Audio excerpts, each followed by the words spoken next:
Classic Audiobooks Library presents The Devil and Tom Walker, written by Washington Irving, narrated by Maggie Jones.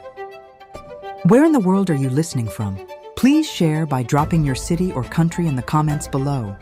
I love seeing how far these stories go. Now let's begin. A few miles from Boston, in Massachusetts, there is a deep inlet winding several miles into the interior of the country from Charles Bay, and terminating in a thickly wooded swamp or morass. On one side of this inlet is a beautiful dark grove. On the opposite side, the land rises abruptly from the water's edge into a high ridge, on which grow a few scattered oaks of great age and immense size. Under one of these gigantic trees, according to old stories, there was a great amount of treasure buried by Kidd the pirate. The inlet allowed a facility to bring the money in a boat secretly, and at night, to the very foot of the hill. The elevation of the place permitted a good lookout to be kept that no one was at hand, while the remarkable trees formed good landmarks by which the place might easily be found again. The old stories add, moreover, that the devil presided at the hiding of the money and took it under his guardianship, but this, it is well known, he always does with buried treasure, particularly when it has been ill-gotten. Be that as it may, Kidd never returned to recover his wealth, being shortly after seized at Boston, sent out to England, and there hanged for a pirate. About the year 1727, just at the time that earthquakes were prevalent in New England, and shook many tall sinners down upon their knees, there lived near this place a meager, miserly fellow of the name of Tom Walker. He had a wife as miserly as himself. They were so miserly that they even conspired to cheat each other. Whatever the woman could lay hands on, she hid away. A hen could not cackle, but she was on the alert to secure the new-laid egg. Her husband was continually prying about to detect her secret hoards, and many and fierce were the conflicts that took place about what ought to have been common property. They lived in a forlorn-looking house that stood alone and had an air of starvation. A few straggling savin trees, emblems of sterility, grew near it. No smoke ever curled from its chimney. No traveler stopped at its door. A miserable horse, whose ribs were as articulate as the bars of a gridiron, stalked about a field where a thin carpet of moss, scarcely covering the ragged beds of pudding stone, tantalized and balked his hunger. And sometimes he would lean his head over the fence, look piteously at the passer-by, and seem to petition deliverance from this land of famine. The house and its inmates had altogether a bad name. Tom's wife was a tall termagant, fierce of temper, loud of tongue, and strong of arm. Her voice was often heard in wordy warfare with her husband, and his face sometimes showed signs that their conflicts were not confined to words. No one ventured, however, to interfere between them. The lonely wayfarer shrank within himself at the horrid clamor and clapper-clawing, eyed the den of discord askance, and hurried on his way, rejoicing, if a bachelor, in his celibacy. One day that Tom Walker had been to a distant part of the neighborhood, he took what he considered a short-cut homeward through the swamp. Like most shortcuts, it was an ill-chosen route. The swamp was thickly grown with great, gloomy pines and hemlocks, some of them 90 feet high, which made it dark at noonday and a retreat for all the owls of the neighborhood. It was full of pits and quagmires, partly covered with weeds and mosses, where the green surface often betrayed the traveler into a gulf of black, smothering mud. There were also dark and stagnant pools, the abodes of the tadpole, the bullfrog, and the water snake, where the trunks of pines and hemlocks lay half-drowned, half-rotting, looking like alligators sleeping in the mire. Tom had long been picking his way cautiously through this treacherous forest, stepping from tuft to tuft of rushes and roots, which afforded precarious footholds among deep sloughs, or pacing carefully, like a cat, along the prostrate trunks of trees, startled now and then by the sudden screaming of the bittern or the quacking of a wild duck rising on the wing from some solitary pool. At length he arrived at a firm piece of ground, which ran like a peninsula into the deep bosom of the swamp. It had been one of the strongholds of the Indians during their wars with the first colonists. Here they had thrown up a kind of fort which they had looked upon as almost impregnable, and had used as a place of refuge for their squaws and children. Nothing remained of the old Indian fort but a few embankments, gradually sinking to the level of the surrounding earth and already overgrown in part by oaks and other forest trees, the foliage of which formed a contrast to the dark pines and hemlocks of the swamps. It was late in the dusk of evening when Tom Walker reached the old fort, and he paused there a while to rest himself. Anyone but he would have felt unwilling to linger in this lonely, melancholy place, for the common people had a bad opinion of it from the stories handed down from the times of the Indian Wars, when it was asserted that the savages held incantations here and made sacrifices to the evil spirit. Tom Walker, however, was not a man to be troubled with any fears of the kind. He reposed himself for some time on the trunk of a fallen hemlock, listening to the boding cry of the tree-toad, and delving with his walking staff into a mound of black mold at his feet. As he turned up the soil unconsciously, his staff struck against something hard. He raked it out of the vegetable mold, and lo, a cloven skull, with an Indian tomahawk buried deep in it, lay before him. The rust on the weapon showed the time that had elapsed since this death blow had been given. It was a dreary memento of the fierce struggle that had taken place in this last foothold of the Indian warriors. Said Tom Walker as he gave it a kick to shake the dirt from it. "Let that skull alone," said a gruff voice. Tom lifted up his eyes and beheld a great black man seated directly opposite him on the stump of a tree. He was exceedingly surprised, having neither heard nor seen anyone approach, and he was still more perplexed on observing, as well as the gathering gloom would permit, that the stranger was neither Negro nor Indian. It is true, he was dressed in a rude Indian garb and had a red belt or sash swathed round his body. But his face was neither black nor copper color, but swarthy and dingy and begrimed with soot, as if he had been accustomed to toil among fires and forges. He had a shock of coarse black hair that stood out from his head in all directions and bore an axe on his shoulder. He scowled for a moment at Tom with a pair of great red eyes. "What are you doing on my grounds?" said the black man with a hoarse, growling voice. "Your grounds," said Tom with a sneer. "No more your grounds than mine. They belong to Deacon Peabody." "Deacon Peabody be damned," said the stranger, "as I flatter myself he will be, if he does not look more to his own sins and less to those of his neighbors. Look yonder and see how Deacon Peabody is faring." Tom looked in the direction that the stranger pointed and beheld one of the great trees, fair and flourishing without, but rotten at the core, and saw that it had been nearly hewn through, so that the first high wind was likely to blow it down. On the bark of the tree was scored the name of Deacon Peabody, an eminent man who had waxed wealthy by driving shrewd bargains with the Indians. He now looked around, and found most of the tall trees marked with the name of some great man of the colony, and all more or less scored by the axe.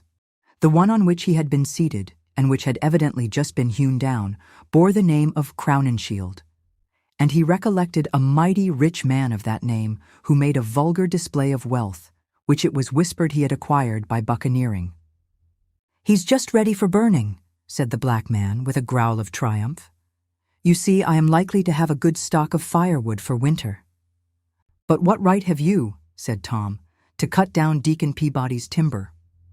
"The right of a prior claim," said the other. "This woodland belonged to me long before one of your white-faced race put foot upon the soil."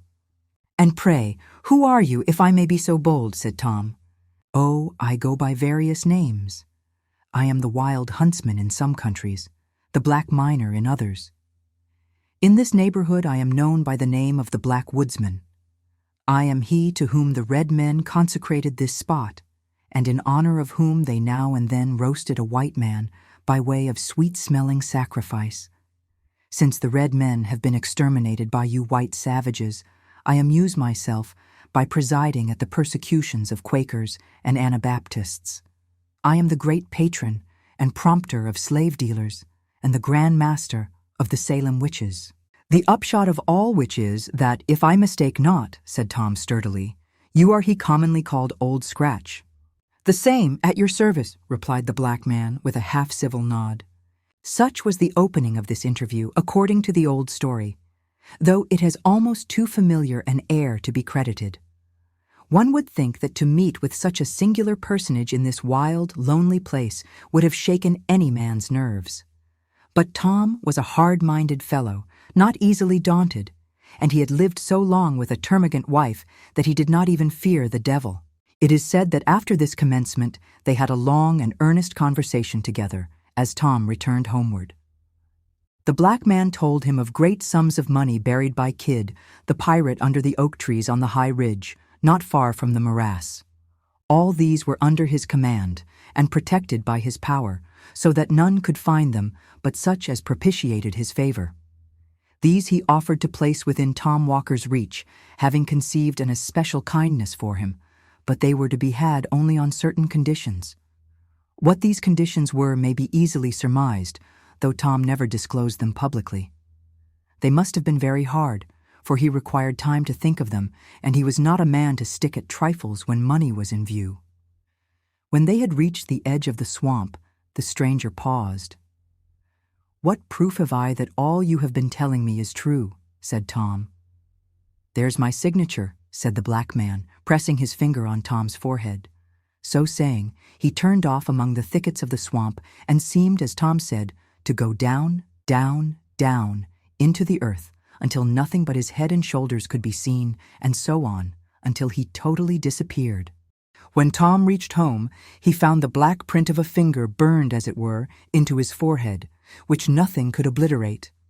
The first news his wife had to tell him was the sudden death of Absalom Crowninshield, the rich buccaneer. It was announced in the papers, with the usual flourish, that a great man had fallen in Israel. Tom recollected the tree which his black friend had just hewn down, and which was ready for burning. "Let the freebooter roast," said Tom. "Who cares?" He now felt convinced that all he had heard and seen was no illusion.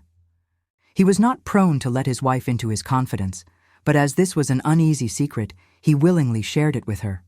All her avarice was awakened at the mention of hidden gold, and she urged her husband to comply with the black man's terms and secure what would make them wealthy for life. However, Tom might have felt disposed to sell himself to the devil. He was determined not to do so to oblige his wife, so he flatly refused out of the mere spirit of contradiction.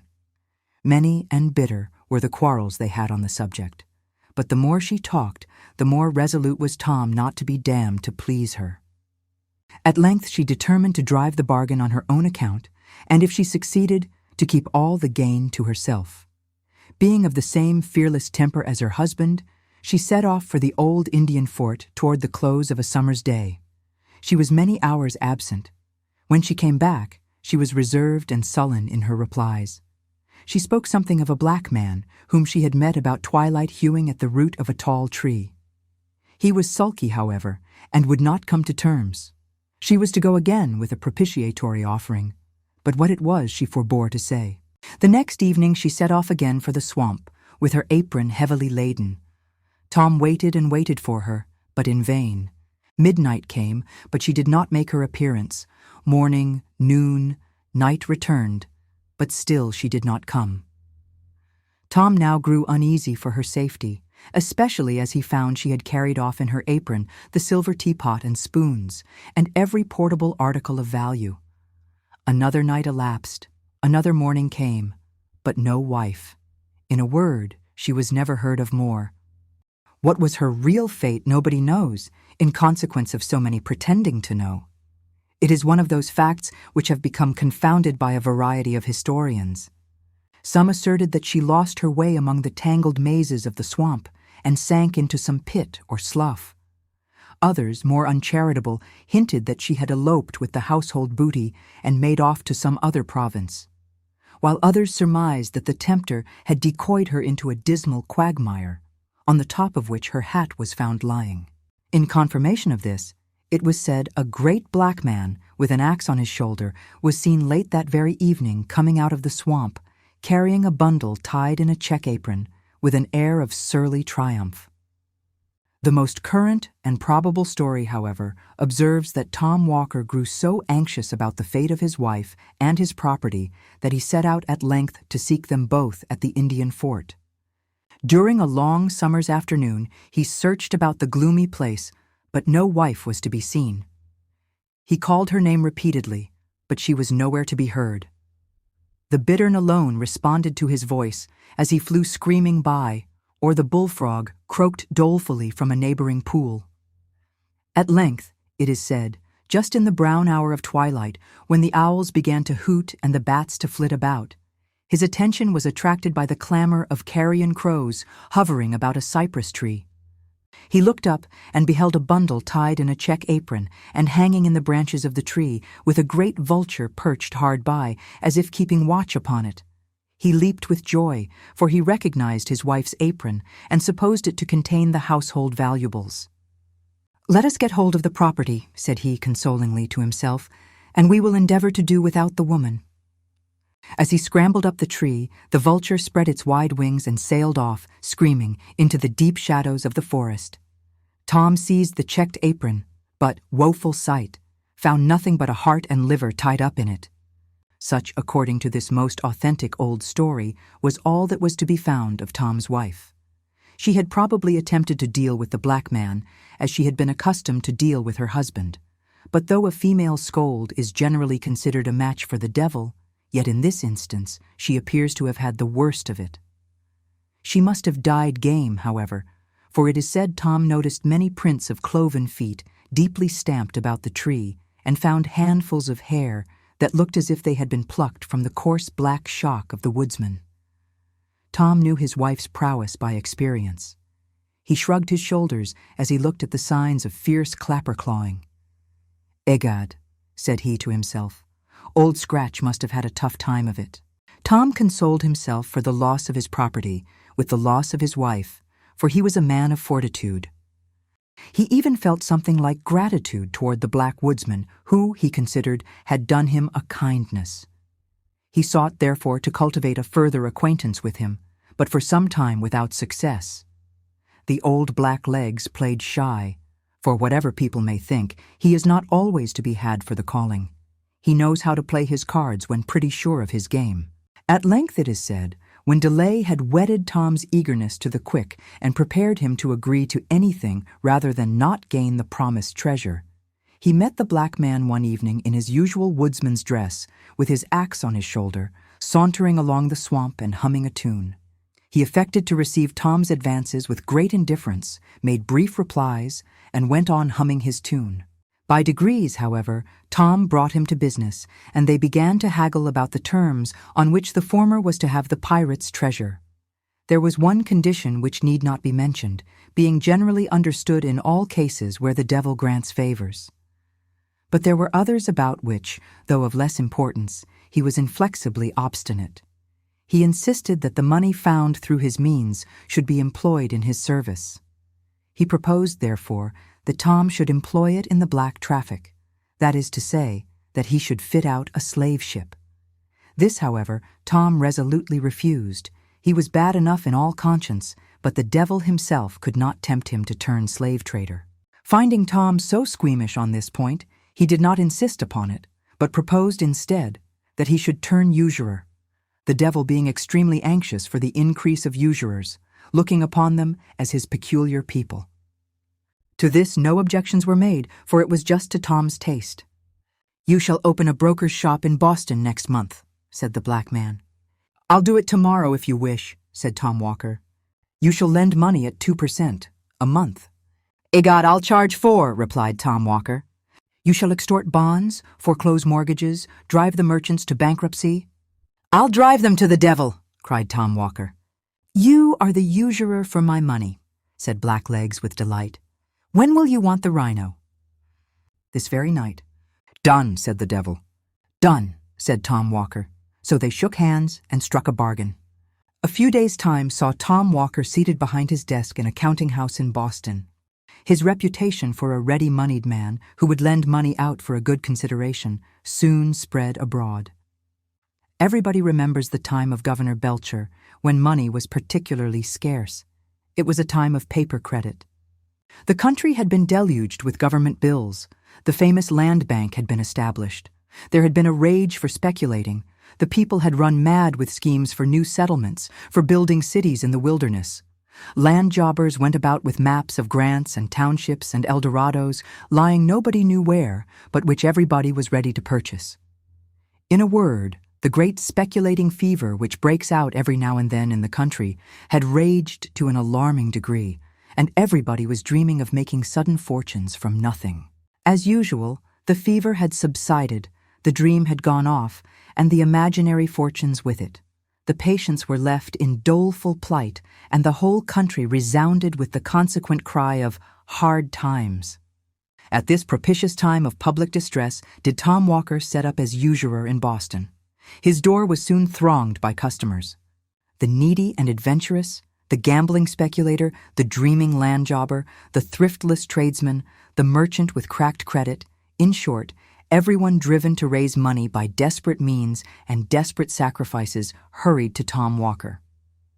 Thus, Tom was the universal friend to the needy, and acted like a friend in need. That is to say, he always exacted good pay and security. In proportion to the distress of the applicant was the hardness of his terms. He accumulated bonds and mortgages, gradually squeezed his customers closer and closer, and sent them at length, dry as a sponge, from his door. In this way, he made money hand over hand, became a rich and mighty man, and exalted his cocked hat upon change. He built himself, as usual, a vast house, out of ostentation, but left the greater part of it unfinished and unfurnished, out of parsimony. He even set up a carriage in the fullness of his vain glory, though he nearly starved the horses which drew it. And as the ungreased wheels groaned and screeched on the axle-trees, you would have thought you heard the souls of the poor debtors he was squeezing. As Tom waxed old, however, he grew thoughtful. Having secured the good things of this world, he began to feel anxious about those of the next. He thought with regret of the bargain he had made with his black friend, and set his wits to work to cheat him out of the conditions. He became, therefore, all of a sudden, a violent churchgoer. He prayed loudly and strenuously, as if heaven were to be taken by force of lungs. Indeed, one might always tell when he had sinned most during the week by the clamor of his Sunday devotion. The quiet Christians who had been modestly and steadfastly traveling Zionward were struck with self-reproach at seeing themselves so suddenly outstripped in their career by this new-made convert. Tom was as rigid in religious as in money matters. He was a stern supervisor and censurer of his neighbors, and seemed to think every sin entered up to their account became a credit on his own side of the page. He even talked of the expediency of reviving the persecution of Quakers and Anabaptists.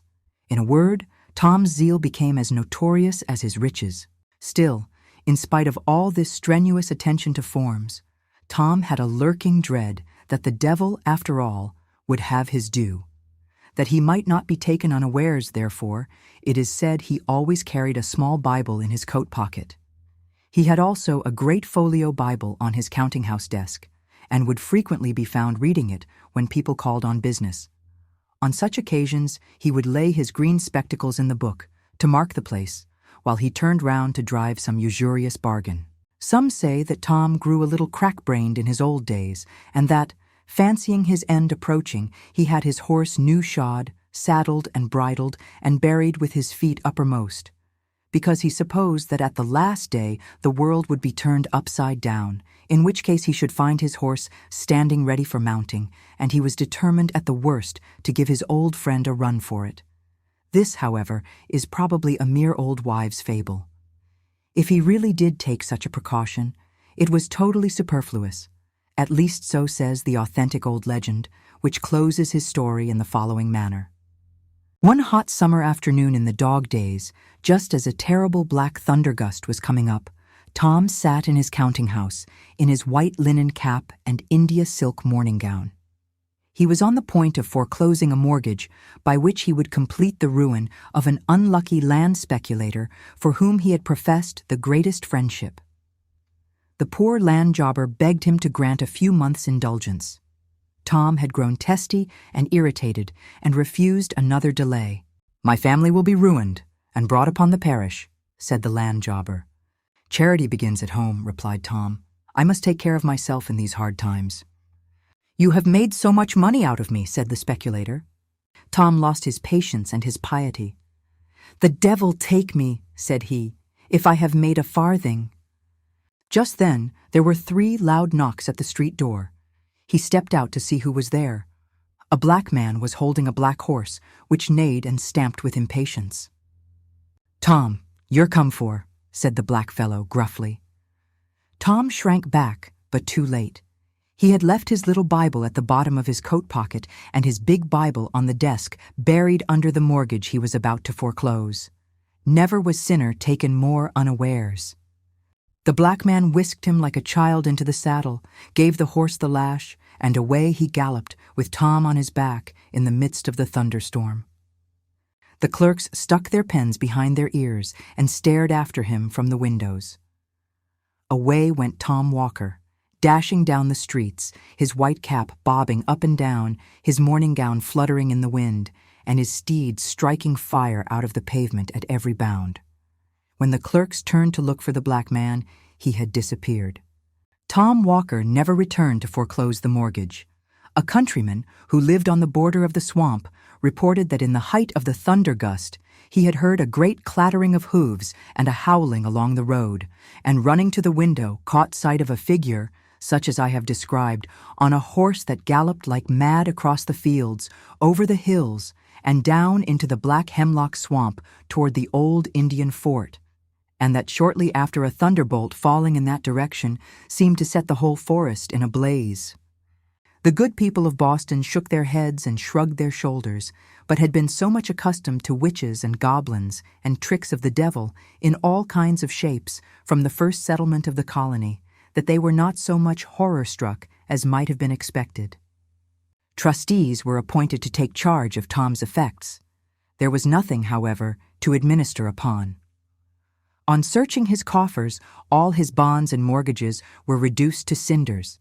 In place of gold and silver, his iron chest was filled with chips and shavings. 2 skeletons lay in his stable instead of his half-starved horses, and the very next day his great house took fire and was burned to the ground. Such was the end of Tom Walker and his ill-gotten wealth. Let all gripping money brokers lay this story to heart. The truth of it is not to be doubted. The very hole under the oak trees whence he dug Kid's money is to be seen to this day, and the neighboring swamp and old Indian fort are often haunted in stormy nights by a figure on horseback in morning gown and white cap, which is doubtless the troubled spirit of the usurer. In fact, the story has resolved itself into a proverb and is the origin of that popular saying, so prevalent throughout New England, of the devil and Tom Walker. This concludes the end of the story. Thank you for listening to Classic Audiobooks Library. To hear more free stories like this, be sure to subscribe and turn on notifications. We hope you'll join us again for more timeless stories and original works. Until next time.